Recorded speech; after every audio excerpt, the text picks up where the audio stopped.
I don't have full scientific, knowledge to back this up. If you want to learn more about it, just go look up Donald Hoffman. If you want to know more about this, I don't know like all the scientific background of it, but his sort of big overarching thought is that a lot of the top physicists now, like physicists at Princeton and sort of these top, thought pools are basically saying, okay, time like doesn't really make sense as like the fundamental force of the universe. Like it doesn't work. It doesn't make equations match up. It's not going to end up being the thing. Like space-time is not something that we're going to be able to use to combine everything. So it sort of just leaves the door open for like thought experiment as to, okay, well, what is the real thing then? Like what is the fundamental thing? And this scientist viewpoint on it is that like consciousness is the fundamental thing. And that's just from a experiential standpoint of like, okay, if you look inward, like what are we finding? It's like we don't have a sense of time. We don't have a sense of this thing because everything else is like we can feel it. Like all of our physics, we're like, oh, no, we observe it. It works this way because we can observe it. And we don't have an explanation for consciousness, but we can observe it. And you can meditate and you can look inward and you can go, okay, at the back of it, there's nothing there. Like you can get rid of all your thought and it's like, oh, whoa, like there's nothing here, but I'm still here. Like there is something here. So his thing is that consciousness actually boots up space-time. It's like your consciousness is the thing that's actually built your brain and built space-time and built all the laws of physics. And it's sort of like a simulation sort of deal. Like your consciousness is more the like, script writer of the whole thing. Yeah. I'm about to hit you with I think I thought about this the other day. Yeah. Because I was wondering, and I think this goes along with that, like, does time exist outside of consciousness? Because like non-sentient beings, they're just living in the moment. And I guess they learn things from the past, but like how ingrained is that? Like reflex wise versus actual like conscious understanding wise? Yeah, I think it's sort of impossible to say. Like that's where time gets screwy is it's like, I don't know, like it's hard to say. I mean, you bring it up too with the memory thing where you're like, I don't know if the memories are real. There's no way to know if the memories are real. The only thing to know is that I'm aware right now. And it's like, it's so easy to forget the things that have happened in the past. It's like, it seems like time, I don't know, time is a little funky. And I think we understand time better than any being or animal because we have the highest level of consciousness. I mean, like dolphins might understand time really well too, but like it all exists within the memory. So I guess I can kind of get along with that. Yeah. And what it ends up leading into is, okay, so if consciousness is the fundamental thing, then like all of reality is an illusion. Like everything around you is just a construction of your consciousness. And it's basically the way he explained it and the way I really like to think about it is that it's like you're looking at a user interface. Like it is evolutionarily non-advantageous to see all the truth. Like evolution would not have developed us to see all the truth. Right. Like if it's not it's just, you wouldn't be a fit individual if you saw all the truth. You wouldn't function. You would immediately die out. Like evolution would, because evolution's real. Like the big thing here is that even if this is true, everything we know about science, totally true. Evolution, totally true. Like nothing has changed. It's just a different fundamental concept. Well, that's a really scientific view of the universe. Is that I feel like religion would say there is, and you're a part of the is, where like science is, you can only confirm you exist. And when you die, you're dead. There's nothing more. So everything that you see is a projection. Like it's only possible because your brain lets it be possible. Tree falls in a forest, does it make a sound? And I think it does. And this is where I'm going to use video games as like a metaphor for this in a second. The evolution thing kind of got to me. Where I was like, oh yeah, like kind of makes a lot of sense that evolutionarily you don't want all the information. You just want the information that makes sense to have. That you need. Yeah, no reason to add extra complication. You want it to work. You want the systems in the thing to work as efficiently as possible. And then the user interface thing comes in where it's like, oh yeah, when you're on a web browser, it's like you're on a user interface. You don't see the massive lines of code behind that user interface, but you'd never know those were there unless somebody told you they were there. It just works. It just is like, no, this is just the reality of it. This is what it is. But it trips me out. So I'm like, okay, well, if I'm constructing conscious reality around me, and then there's nothing behind me because I'm not looking over there, but there's stuff happening over there. Like the train's buzzing over there, or like I know people are out over there. But then I was thinking of Minecraft, where it's like Minecraft's the same way. Minecraft's not rendering what's behind you, but there is background things going on where there could be other players thousands of blocks away that are way out of your render distance, making real changes that if you go there, the changes are there. So it's like, it's always been hard for me to be like, well, I don't get it. How do all these events happen? It's like, oh, you don't need to be the events. And I also think that like each individual person is a little portal into consciousness. It's like everybody's real. Everybody is very real. We're all connected to the same server, you know? We're all different accounts or different computers in a lot of ways. But we're all connected to the same server. We're all still kind of the same thing. It's the net with the nodes you were talking about. Yeah, very similar to the net with the nodes. But you're just saying that part of existence doesn't exist unless there's someone there to make it happen. Like the Minecraft character actually in the physical space. Yeah. But the web still exists. It's just that part wouldn't. Yeah. If I were to describe like what you're talking about, it's just how we interact with the world around us, you know? Like I'm always wondering like, oh, like, are we in a computer right now? Like, yeah, I'm in a computer. You're in a computer. We're all like in our own separate computers interacting with the world. Yeah. Like, yeah, like this is a construct of my mind and my imagination, but it's in the server. Like, oh, go ahead. I got a fun one for you. The Mandela effect. Is it that we're like blockchain? We're each a computer, and that we both agree on something. So because this table's real because you agree on it, I agree on it. If someone else came, they would agree it's a table. Yeah. But if everyone said that's not a table, you'd be like, you would just be schizophrenic. You'd be the crazy person who's like, it's not here. Yeah, and like the blockchain or like the large network sense. Yeah, absolutely. So that would be wild. Yeah. It doesn't effectively work like that. But to a schizophrenic person, they have a very real sense of reality that doesn't match up with anyone. Well, and it's almost like they might just be seeing more of what is out there. Like they're getting more lines of code in than anybody else is, but that makes them very unfit in the evolutionary term, like sense for interacting in reality because they have too much information coming in. So it's just like even though their experience is very real, it just doesn't fit with like the game that we're playing.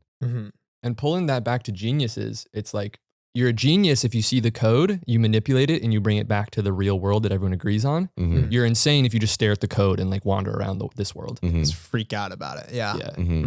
That's where I feel like the manifesting thing gets a little bit trippy. And I still stand by what we talked about with the original manifesting conversation, where at the end of the day, all it is pushing you towards the thing that you want to accomplish in just a more natural way. But if the consciousness is the fundamental thing and you're the author of everything that's happening around you, then it's like you should theoretically be able to nudge it and be like, we're going to make this happen. Or at least if you just decide to make it happen, it'll kind of fall into place and just happen. We're like in Minecraft, it's easy in a video game to be like, I want to achieve all these things. So like and you somehow in a video game, it's very easy to know because you know the rules of the game, exactly what to do to get to that thing. I feel like the reason life's hard is we just don't know all the rules of the game. Like the whole point is that we don't know all the rules. But it's sort of the same thing where if you look at it from a high level and just go like, no, this is clear. This is the logical way to go do this. I think that almost always works out. That bothered me so much as a kid. I thought about this all the time. And I was like, if I just knew the right things to say or the right things to do in what order, I could do almost anything that's physically possible. And everyone went, yeah, but you don't know those things, so it doesn't matter. Yeah. But it always hit me wrong because I was like, I feel like you could plot that out. Like it wouldn't take a supercomputer to know like this is the order of things that need to get done. Well, dude, and I think you totally can plot it out. I was playing golf last weekend with a guy that he went to school for architecture.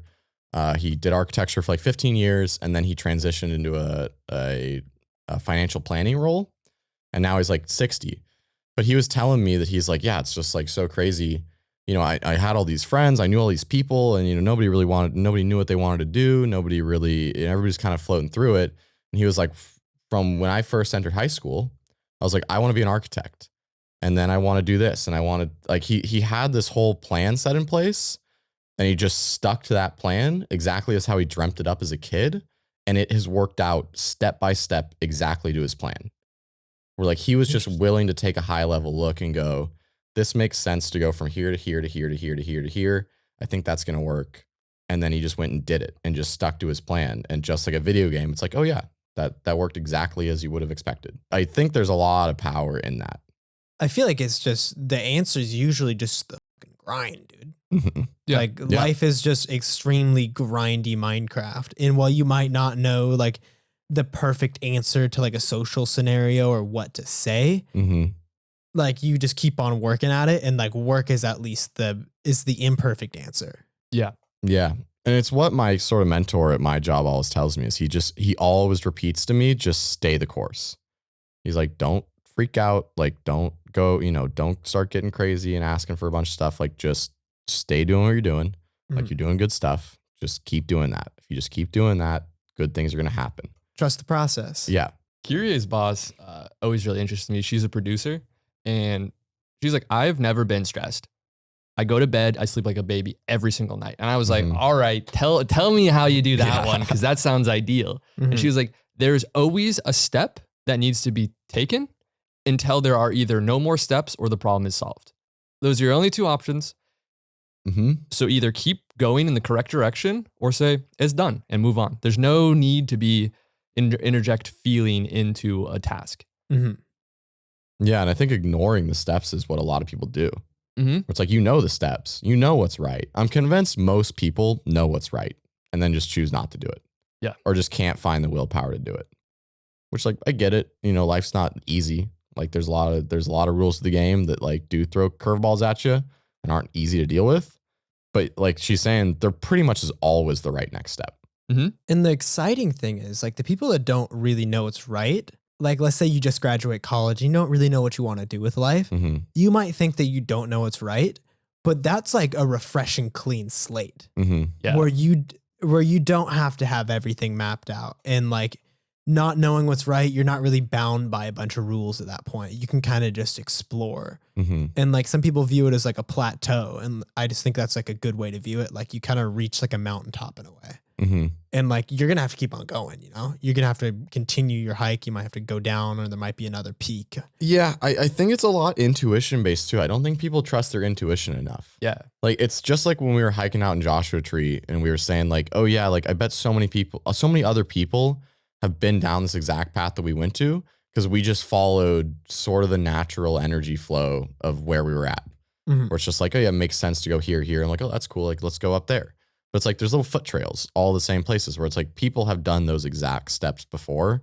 Yeah. And it's the same thing in like Skyrim or something, It's like those developers are thinking about like, oh, people will want to go here. We'll put this next person that you need to find here. Yeah. And in a video game, there's almost no block to just trusting your intuition, because there's no consequence to trust your intuition. It's like you just go do it. Yeah. But I think life's the same way, where it's like, you don't need to try to go seek out these steps. It's like, the steps.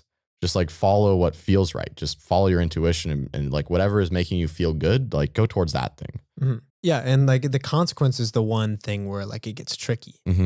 And I was thinking about this with climbing in specific. Like climbing is so much sketchier without the rope. And we do it at a climbing gym. Like sometimes it gets sketchy, but for the most part, you're like, everything's gonna be all right. There's a big pad underneath me. You're a better climber with that sense of security, I guess. And without it, I feel like the fear would take over. Yeah. And like really hamper the decision-making process, the fear, stress, and anxiety. So that applies to life pretty well. Yeah. And we're straight back to Dune, dude. Yeah. Because you got that perfect sight if you could take the fear out of it, Yeah. You can really calculate properly. Yeah. Fear really cloudies up the intuition. It's really hard to be intuitive if you're fearful. Because there's always going to be fear as a part of your intuition. Right. Because that's what intuition is. The whole point is that you don't really know if it's right. You just kind of got to trust it. And like with rock climbing, especially like bouldering and Joshua Tree, it's like some of those slopes are no-go slopes, It's not going to work out if you go, I can probably do it. Yeah. Yeah. But then there's a lot that you miss out. Like you going for my hat, story time. My hat, we climbed to the top of a boulder mound and we're looking out on the horizon, big gust of wind. I don't grab my hat, like comically flies and lands just over the other side of the mountain. And we're like, well, that hat's gone forever, but let's go look at, a little adventure time. And we find it on like, I don't know, like a 40-degree slope, like some shit. You're like, well, that's gone forever. And Mateo's like, oh, I could do that. Yeah, that's not I'll give it a go. And you did. And I was like, that's crazy. It's a straight drop off. Yeah. That's the other part. It was like nothing to hold on to. No, you're not even hitting a rock. Slip. Yeah. You're hitting the ground 100 feet below. Yeah. And pretty doable. I understood the consequences. And there's a couple times going down I gotta slow down here, you know? Yeah. But I think when you can pragmatically look at the consequences that create fear, that's just a choice. And just like in Dune, that might be an outcome that happens in your life. And it's inevitably gonna happen. Bad things are going to happen to you just like good things. But then to let that control you into doing all right things, meh. Yeah. Well, when the bad things happen to you, it's right back to intuition. Okay, how do I recover from this bad thing? But there has to be the mindset of always trying to move forward. Right. It's just easy to have a bad thing happen to you and then just waffle in it. Be I don't know where to go from here. Afraid to risk it for the biscuit, dude. Yeah, dude, you gotta risk it for the biscuit. Because there's always somewhere to go. It's never over. Yeah. It's never over until you decide it's over. And that's the no stress thing is if you stop movement because something bad happens, you're sitting in the bad. But if you just go, oh, that means I have to take a left. Yeah. And sometimes that's a really harsh left, Yeah. You were you have a whole route to the right and you're I can't wait to accomplish this big goal in my life. And then a boulder just, boom, your boss dies, you get fired because there's a new boss and that's a dead option for you. It's easy to be I'm going to go home and be sad. Yeah. I think the only hard part about taking that route where just bad things don't fuss you very much, which I think is great. I think personally, it's a very good way to be. It's I would recommend it, Yeah. But I think in a way, it's it is isolating because most people aren't going to feel that way. And you're going to have to disconnect from other people's pain pretty heavily in order to just not be fussed with it. And that will push, it makes relationships, I think, a little bit harder. Not even romantic ones, but just any sort of relationship where it's what we talked about in the other one. You have to be a little emotionally selfish. To protect your energy. Yeah. If you're not going to be emotionally fussed with stuff, you got to be able to just be other people are going to have their shit. And I can't let that affect me that much. I just got to keep doing my own thing. Because that's the downside of those people where you're wow, they're not affected by anything. You're hard to relate to. Yeah. Super hard to relate to. But perhaps, that's the beauty of putting yourself around like-minded people. And then there's a question of stagnancy with that, though. Should I be putting myself around like-minded people or should I be putting myself around people who think differently than I do? But I think as long as they're all like-minded in the way of we're moving forward, and from there, creativity can come in different ways. Yeah. I think there's just healthy balance to it too. Where there's got to be a balance of you're around like-minded people and you're around not like-minded people. Because being around not like-minded people, you just have to have all the time. Yeah. Because you're never going to be done learning. It's you can always learn something from somebody who thinks differently. Whether you learn that you definitely don't want to think that way, or if you learn that, hey, actually they do think in a way that I haven't thought about before, and it could be pretty good. Yeah, it doesn't mean you have to be best friends with them either. No. You just have to respect their viewpoint. Yeah, you don't even need to like them, but there's no reason to totally shut out the unlike-minded people. I wish YouTube would give you something like that because they give you recommended, but just have one section where it's the exact opposite of recommended. They're this is something you've probably never seen before with maybe a different language or just a whole different subsection of culture that you obviously, because of your recommended feed and your history, have never seen before. That'd be cool. That's what the Explore page should be. It's literally called the Explore page. I'm not doing any exploring on the Explore page. Yeah, the Explore page is exactly meant for me. They should put a black border around it, and that means it's polar opposite. You are gonna be bummed, but you're gonna remember it. The adventure box, dude. That'd be a great way. The adventure box, dude. I've played around with the adventure box before. Somebody got to make that. That's a great idea. what, the opposite of what you want? Yeah. It's a great way to. It's a great way to fight polarization and stuff, though, too, of mindsets. I swear my dad will go on the opposite political party websites just to be oh, I hate this. Yeah, that's true. That's true. People might watch a lot of stuff on their opposite feed. Yeah, and that's also part of the feed because what drives engagement. And I guess the political party stuff and the extremes of that is still part of the recommended in a way. Yeah. Because it's all the same topics, just people on different ends of it. It's true. I want a topic I've never heard before, dude. Yeah. I do get a lot of topics I never thought I would be interested or know about. Mm-hmm. So those are cool. Like when they're like, oh my God, have you heard about the fly problem? And you're like, where? And they're like, this country you didn't know existed. And you're like, wow. And it's really good when they're like a fat twist. It's like kids are putting them in their eyes. And you're like, going off the political, same topic, but different feelings. How do we feel about the love? You only hate something if you love it. I don't know about that one. I mean, I feel like they're next door neighbors in terms of how strong the emotion is. I don't really hate anything. That's interesting. I don't like, I wouldn't describe though the things that I dislike as being like realistically things I actually really do like. Yeah, I don't think I hate anything either. I don't even hate Drake anymore. I'm like, it's not worth my energy. Dude, that's like, growth. Like, it's not my favorite, but there's some songs I like. I'm like, I can't hate the man. He's just doing his thing. Mm-hmm. Kendrick would be proud of you. Watch the beef with Drake. Yeah, dude. Yeah, hate's a strong one. I don't really get where people have room for hate. That doesn't make a lot of sense to me. Like hating anything to me, I'm like, you just hate a part of yourself. Mm-hmm. And I think if you had an answer of like, no, I hate this thing and I 100% hate this thing, and that's just that, then I'm like, I think you're just not looking inward enough. Unless you hate something that's actively doing harm onto other people. Because then I'm like, okay, fine. If it's actively ruining the lives of other people, then go ahead. Here's my question though. Because if we're gonna view hate as the opposite of love, love is like a commitment, you know? It's like a verb. When you love someone, it's not just a feeling. It's like the effort you put into them. And I think that's the same thing with hate. Yeah. Like we have to analyze what we're saying that we hate. Like my sister says on occasion that she hates the city of Davis. And you know, I don't like the city of Davis. It's fucking hot there. But to hate it, like I'm not here actively working to get rid of Davis, you know? Yeah. I feel like to hate something like, yeah, you hate something that's like really doing a wrong in the universe and harming people.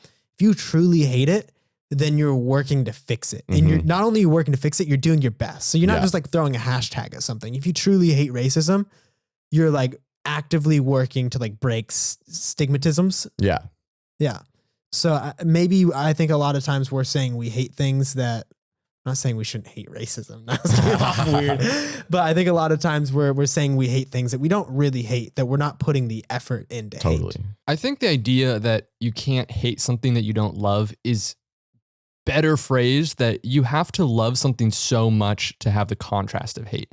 Like if you love a city that makes you feel comfortable and has things to do, I could see how you then are very upset that a different city doesn't have that. But you don't actually you don't love that city, and you also probably shouldn't hate it. Yeah, there's people who probably love their city. I feel like Kendrick loves Compton. He's done a lot of things for Compton. Yeah. But there's probably not a city he hates though. Because I think when you understand love and the commitment of that, you're like, wow, this is where my energy should be put. Put so much energy, time, and effort into like committing and actively hating something. Yeah. And like, so it's not just the word hate, it's the act of hate. Why am I doing that when I could just be making my community better and my people better? I feel like it's sort of the classic old people advice too. I feel like grandparents are always saying like, don't use the word, like don't use that word. Like that's a big word. There's a lot of meaning behind that word. I feel like you don't really get that until you're older. You'd be like, oh yeah, like you're saying, it's like if you're going to say you're going to hate something, yeah, you're actively working against it. You're putting energy into that thing. Yeah, it's kind of the focus. It's like you only have so much energy per day, and you can focus it on things you love or things you hate, but things you feel neutral about, you don't really put any energy towards. So it's wild when you meet someone and you're like, oh my God, out of your 16 hours, you put 6 to being mad at traffic? Put a song on you like. Yeah, it's super crazy. And this goes back to the risk factor that we're talking about, like in the simulation. Because I think a lot of people are putting a lot of energy into things they're neutral towards because it's low risk for them. To put energy into something you love means you're going outside the box. You're risking failure. And there's a lot of risk in failure at times. Sometimes there's not a lot, but sometimes there's a ridiculous amount of risk. So we're putting our energy into these things that are low risk and don't give as high reward. We're not risking it for the biscuit. Yeah. So excited for this tie-in. That's why I think shame blocks willpower. And then lack of willpower creates more shame. Because if there's something you love and you really care about and you're so excited to do, and it's outside of the norm of what's easy and mid, you do it and it goes poorly, that's a horrible feeling. Yeah, absolutely. So worst. The fear of shame prevents you from having the will to actually do it. Yeah, you shouldn't fear shame. Shame's just a thing, dude. Yeah. And if you are cool with shame, you can try, fail, and every time you try and fail, you get a little further. It's all about getting away from what everyone else is doing. Mm-hmm. Mm. Well, it's the same thing in a video game too. Just bringing it back to the other part of the conversation also is the easy part of, or the reason it's so easy to excel in a video game is because there's pretty much no shame involved. Mm-hmm. Like Minecraft, there's no, like I can see how there could be shame in Minecraft, you know, but it's not the same type of shame, you know, it's a very different shame. Yeah. And there's nothing you can't get back in Minecraft, which I think is a key distinction. Like we're like, oh my God, you can't ever come back from that. Where Minecraft's like, you lost your armor. Yeah. I think that's a better way to view life though, in a way where it's like in Minecraft, you just respawn quick. In life, you just don't know if you're going to respawn or not. It's like, you probably might. For things that aren't fatal though, I think it's an interesting proposition of like, emotionally, you did something that everyone was like, whoa, that was whack. You can feel like, oh, I'm never going to come back from that. But the truth is, like what we were talking about with the memory, it's like your memory of how everyone felt about that is the perception. Yeah. It doesn't make it good, but you can maybe look back and say, well, I can forgive myself for that. Because what else are you going to do? Just be sad until you die? Yeah. Like I feel like, you know, when you're in Minecraft and you fuck up, which, you know, happens quite a bit. Like, I feel like you do feel shame, you know, for a second. You're like, damn, I was really dumb. I shouldn't have done that. But it's like the memory fades very quick. Right. It's like, it's not going to affect the rest of your Minecraft experience. It's the same thing with life where it's like, yeah, you're going to feel it. You're probably going to make dumb decisions and feel ashamed. Just don't let it affect the rest of it. Like, get over it. I do know people that rage quit quite often though. And I feel like, do you think that's because they're kind of overtaken by shame? And I guess Minecraft isn't the perfect example for it, you know, because they're probably not overtaken by shame. They're just pissed off and like, you know, I'm going to bed, you know? Yeah. I think twofold. I think one, people are sort of shameful and mad at themselves and then they just decide to quit because it's easy to quit a video game. I would hope that sometimes though, when people are rage quitting, they're just making the unconscious realization that they're like, wow, I'm putting a lot of energy into this for no reason. I should just stop. Yeah. Like there's just no reason to keep doing this. And those are probably the two valid options. You can quit and be like, wasn't for me, or you can go, I'm going to rebuild and come out with more vigor than you had before. But if you switch the two and you keep going, but you're like, oh man, I wish I had that stuff back and just play shitty Minecraft for a while. Ugh. Or if you quit and you're like, I'm just bad. Yeah. And that's why I quit. You're like, oh no, you just decided you didn't want to spend time on that. It's like the positive existentialism where like either choice doesn't really matter as long as you're living within the moment and finding, you don't even have to find joy. You just live in the moment and like be mindful with it. Then your mistakes in the past, which are just memories, they're not going to be wrecking you as long as you come to peace with them. Yeah. Yeah. I feel like it also comes back to the sort of classic, it's not really a saying, it's just sort of a thought, but it's like if you're trying to escape suffering, then that's the thing causing your suffering. It's like, just stop trying to escape it. What we just talked about was a very concrete way of getting at that. Facts, brother. Smooth brain. Smooth brain. Smooth brain. Only on occasion, brother. This is smooth brain, man.